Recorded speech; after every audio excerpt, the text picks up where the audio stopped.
मोदी सरकार का बड़ा फैसला, जल्द संसद में पेश होगा अहम bill. One nation one election bill को मिली मोदी कैबिनेट की मंजूरी। बीजेडी के 2 और राज्यसभा सांसद बीजेपी में होंगे शामिल। संसद का सत्र चल रहा है और इस बीच बड़ी खबर यह है कि मोदी सरकार ने एक देश एक चुनाव यानी वन नेशन वन इलेक्शन को लेकर बड़ा फैसला ले लिया है। दरअसल वन नेशन वन इलेक्शन के विधेयक को मोदी सरकार ने कैबिनेट बैठक में मंजूरी दे दी है। ये बड़ी खबर है और सूत्रों के हवाले से जो जानकारी सामने आई है वो ये कि अब सरकार इस बिल को सदन के पटल पर रख सकती है और कभी भी जो है सरकार इस बिल को सदन में पेश कर सकती है। यह बिल अगले सप्ताह यानी इसी शीतकालीन सत्र में लाए जाने की उम्मीद है। पहले से ही ये उम्मीद जाहिर की जा रही थी कि वन नेशन वन इलेक्शन को लेकर दरअसल जो फैसला है वो सरकार जल्द ही ले सकती है।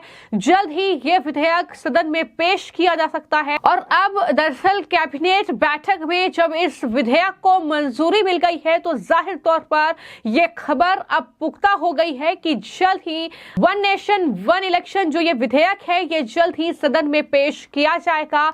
और जैसे ही ये खबर सामने आई जाहिर तौर पर विपक्षी दलों की बौखलाहट बढ़ गई है। शुरू से ही कांग्रेस पार्टी लगातार इस विधेयक का विरोध कर रही है। वो नहीं चाहती है कि देश में सभी चुनाव एक ही वक्त पर हो, लेकिन वहीं पर तमाम बीजेपी के नेता और जो एनडीए के नेता हैं, फिर चाहे वो संजय निरुपम हो जो कि शिवसेना शिंदे गुट के नेता हैं, फिर चाहे वो शहनवाज हुसैन हो बीजेपी के नेता, वो लगातार इसकी तारीफ कर रहे हैं। वो कह रहे हैं कि जरूरी है कि देश में वन नेशन वन इलेक्शन होना चाहिए, यानी एक ही वक्त पर तमाम चुनाव होने चाहिए। और इसको लेकर देश के पूर्व राष्ट्रपति रामनाथ कोविंद ने भी प्रतिक्रिया दी है। सुनिए उन्होंने क्या कुछ कहा है। नहीं, केंद्र सरकार को देखिए सर्वानुमति डेवलप करनी पड़ेगी सभी पॉलिटिकल पार्टीज की। ये मुद्दा किसी पॉलिटिकल पार्टी के हित अहित का नहीं है, ये देश के हित का है।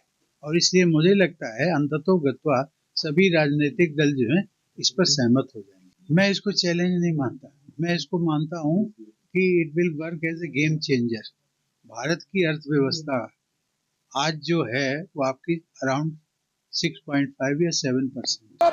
सोनिया गांधी जी और सोरोस का लिंक का जो नाम आ रहा है, हमने ये लिंक नहीं किया है, ये रिपोर्ट हमारा नहीं है कि कम से कम 1 से 1.5% जो है ऑटोमेटिकली इस देश की जीडीपी बढ़ जाएगी। वन नेशन वन इलेक्शन पर तो कैबिनेट नोट मूव हो रहा है और देश चाहता है कि वन नेशन वन इलेक्शन हो, इस पर तो सबकी सहमति है एकाध दल को छोड़कर, तो ये देश के हित में रहेगा।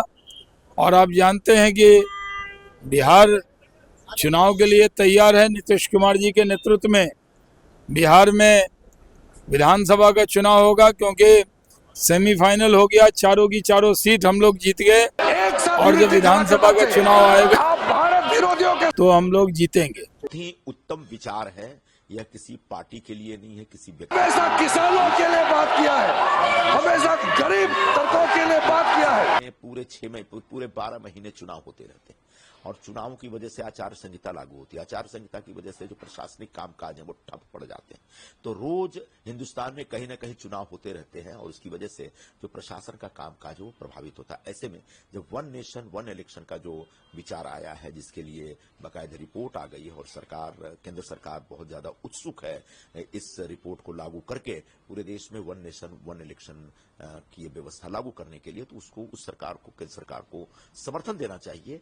और इसके लिए कांग्रेस की तरफ से जो विरोध हो रहा है बड़ा बेमानी विरोध है, क्योंकि कांग्रेस को याद रहना चाहिए कि एक अरसे तक जब नेहरू जी हुआ करते थे प्रधानमंत्री, तो हमारे देश में वन नेशन वन इलेक्शन होता था। मेरे ख्याल से 60s में भी वन नेशन वन इलेक्शन का एक प्रावधान था। तो बिल्कुल उसी प्रावधान को आगे लाया जा रहा है ताकि हिंदुस्तान में चुनाव के ऊपर जो बेहिसाब खर्चे होते हैं और जो लोगों का कामकाज खराब होता है, लोगों को सरकार के सरकारी कामकाज पर जो दुष्प्रभाव पड़ता है, उसको रोका जा सके। हालांकि मैं आपको ये जानकारी जानकारी दे दूं कि दरअसल एक देश एक चुनाव जो ये विधेयक है इससे मोदी कैबिनेट से मंजूरी मिल गई है, लेकिन सबसे पहले जेपीसी की कमेटी का गठन किया जाएगा और सभी दलों के सुझाव लिए जाएंगे। आखिर में यह विधेयक जो है वो संसद में लाया जाएगा और इससे पास करवाने की कोशिश सरकार की रहेगी। इससे पहले पूर्व राष्ट्रपति रामनाथ कोविंद की कमेटी ने सरकार को एक देश एक चुनाव से जुड़ी अपनी रिपोर्ट सौंपी थी और आपने पूर्व राष्ट्रपति रामनाथ कोविंद को भी सुना। उन्होंने कहा कि मैं इकोनॉमिस्ट के हवाले से ये बात कह रहा हूं कि देश की अर्थव्यवस्था इससे मजबूत होगी। ये बिल अहम है। ये तमाम बातें उनके जरिए कही गई हैं और जानकारी ये है कि लंबी चर्चा और आम सहमति बनाने के लिए सरकार इस विधेयक को जेपीसी के पास भेजने की योजना बना रही है। जेपीसी सभी राजनीतिक दलों के प्रतिनिधियों के साथ विस्तृत चर्चा करेगी और इस प्रस्ताव पर सामूहिक सहमति की जरूरत पर जोर देगी। ये जानकारी निकलकर सामने आई है। तमाम लोगों से इस पर चर्चा की जाएगी, उनके सुझाव सरकार लेगी और उसके बाद जो है सदन के पटल पर इस विधेयक को रखा जाएगा। लेकिन वही जो एक और जानकारी जुड़ी संसद से सामने आ रही है वो ये कि दरअसल बीजेडी के 2 राज्यसभा के सांसद हैं जो कि आने वाले वक्त में बीजेपी का दामन थाम सकते हैं।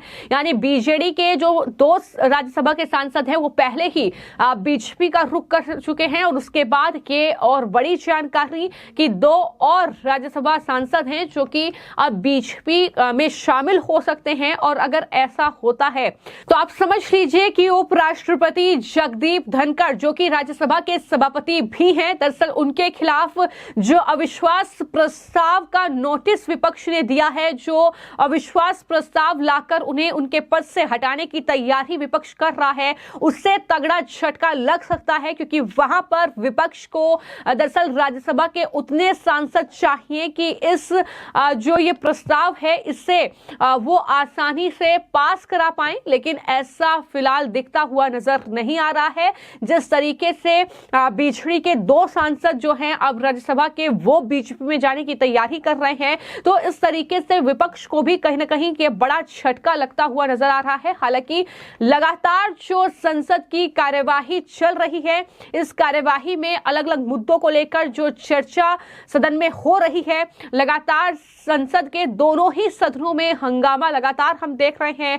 अलग अलग मुद्दों को लेकर विपक्ष और सत्ता पक्ष के सांसदों के बीच ये जबरदस्त जो हंगामा है वो सदन से बाहर और सदन के भीतर देखने को मिल रहा है। लेकिन इन सब के बीच 2 बड़ी अपडेट मैंने आपको दी है, जिसमें एक तरफ जो है वो दरअसल 1 नेशन 1 इलेक्शन को लेकर मोदी सरकार की कैबिनेट में इस विधेयक को मंजूरी मिल गई है। अब कब ये सदन के पटल पर रखा जाएगा बिल, इसको लेकर कहीं ना कहीं सवाल उठ रहे हैं। इसमें कितना वक्त लगेगा, क्या इसी शीतकालीन सत्र जो कि 20 दिसंबर तक है, दरअसल तब तक ये सदन के पटल पर रखा जाएगा या नहीं, तब तक इस पर चर्चा होगी सदन में, क्या बिल पास करा पाएगी सरकार, ये तमाम सवाल हैं। और उसी बीच ये भी खबर सामने आई है कि दरअसल बीजेडी के जो 2 राज्यसभा सांसद हैं वो बीजेपी का रुख कर रहे हैं। तो ऐसे में विपक्ष को जो उम्मीदें थी कि वो उपराष्ट्रपति जगदीप धनखड़ को उनके पद से हटा पाएंगे, लेकिन इन उम्मीदों पर भी पानी फिरता हुआ नजर आ रहा है। फिलहाल आपकी इन खबरों को लेकर क्या राय है हमें कमेंट बॉक्स में जरूर लिखें। धन्यवाद।